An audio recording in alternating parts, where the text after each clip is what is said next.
తెల్లవారితే చక్రవర్తి అయి రాజ్యమునేలే రామయ్య తండ్రి మాటకై పదవిని బదలి అడవులకేగెనయా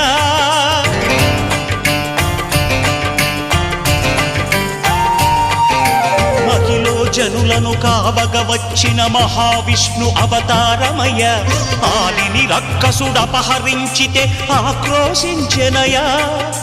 అసురుని త్రుంచి అమ్మను తెచ్చి అగ్ని పరీక్ష విధించెనయా సాగలి నిందకు సత్యము చాటగ కులసతినే విడనాడెనయ నా రాముని కష్టం లోకంలో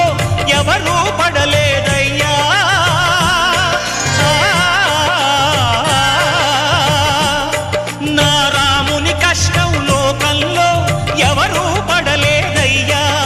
సత్యం ధర్మం త్యాగంలో అతనికి సరిలేరయ్యా కరుణా హృదయుడు